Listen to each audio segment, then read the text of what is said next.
કેમ છો મિત્રો? મજામાં? Good morning. આજે હતો મારી ઢીંગલીનો બર્થડે, તો મસ્ત મજાની સવાર મેં એને રેડી કરી દીધી છે. અને એના પપ્પા જો એના દૂધથી મસ્ત મજાની નાની નાની પગલિયું ધોવે છે અને ચીસા જો ગુલાબની પાકડીથી રમી રહી છે. પછી એના પપ્પા એના આશીર્વાદ લે છે. ચીસાનો આજે પહેલો બર્થડે હતો. એના પપ્પા જો આશીર્વાદ લઈ લે ચીસાના. પછી એને મસ્ત મજાની ચીસા માટે આરતી પણ ઉતારી અને ચીસા જોવે છે કે આ બધું થાય છે શું. પછી ચીસાને પણ મજા આવતી હતી. પછી મેં પણ એની નાની નાની પગલિયું દૂધથી ને ગુલાબની પાકડીથી ધોઈ છે. અને પછી મેં પણ એની મસ્ત મજાની આરતી ઉતારી. અને મારી ચીસા જો એક ફૂલડું છે ને ફૂલડા સાથે રમી રહ્યું છે. પછી અમે નીકળી ગયા બહાર ચીસા માટે થોડી એવી ખરીદી કરવા માટે. અને અમે પહોંચી ગયા હતા ન્યૂ શોપ ઉપર C&M કલેક્શનમાં. આ છે નીલ ચાવડાની શોપ, તમે બધા ઓળખતા જશો એમને તો.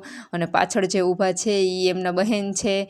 તમે એની સાથે તમે એને વિડીયોમાં જોયા જ હશે. અને ચીસા માટે ઘણા બધા કપડાં અમે ત્યાં જોયા પણ, બહુ મસ્ત કપડાં હતા. અને એક ફ્રોક પહેરાવીને ટ્રાય પણ કરી. અને ચીસા માટે એક ફ્રોક પણ અમે ત્યાંથી લીધું. અને ત્યાંથી નીકળીને અમે પહોંચી ગયા એક એના ચીસાના ફ્રેન્ડ છે એને સરપ્રાઈઝ આપવા માટે એની શોપ ઉપર ગયા હતા. તે ખુશ થઈ ગયા ચીસાને જોઈને, હેપી બર્થડે પણ વિશ કર્યું. અને ચીસાને મારી પાસેથી લઈ જ લીધી ડાયરેક્ટ.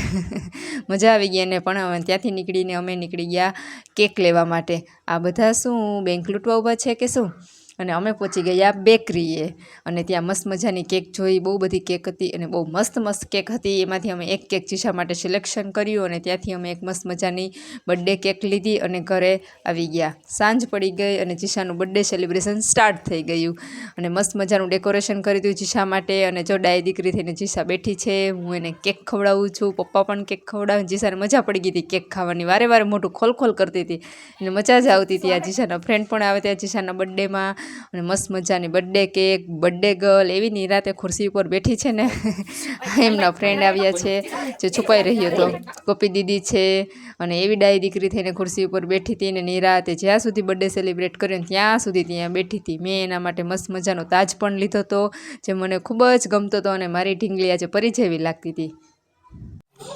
આ છે સ્વરા દીદી જે ચીસા માટે ડાન્સ કરી રહી છે. ઓ કરશન કેવો કે તુને રામ રે કેવો. બસ એટલું જ આવડે છે. અમે ગયા હતા બીજા દિવસે રિલેટિવના ઘરે. અને પછી અમે ગયા હતા રાતે જમવા માટે. જમીને બારે હિંચકામાં બેઠા હતા. ચીસાને તો મોજ આવતી હતી ભાઈ, પૂરેપૂરી મોજ. મુન્ના મામા, ચીસા બેઠી છે ફિયાના ખોરામાં, બાજુમાં બેઠા છે ઉર્વી ફિયાન. બધા જો મસ્ત મોજ મસ્તી કરે, મજા જ આવે. પછી સિદ્ધુભાઈ કે લાવો હું પણ ચીસાને હિંચકાવું. આજે હે ચીસાનો બર્થડે, તો બધા એક પછી એક ચીસાને હિંચકાવતા હતા. તો સિદ્ધુભાઈ પણ ચીસાને હિંચકાવીને ચીસાને મજા જ આવતી હતી હિંચકવાની. એને હિંચકો હોય એટલે બીજું કાંઈ ના જોઈએ. પછી મેં કીધું હું શું કામ બાકી રહી જાઉં. પછી મેં પણ ચીસાને હિંચકાવીને જો ચીસાના પપ્પા અમને બંનેને હિંચકાવે છે. મજા જ આવી ગઈ હિંચકવાની ચીસાને. અને બર્થડે સેલિબ્રેશન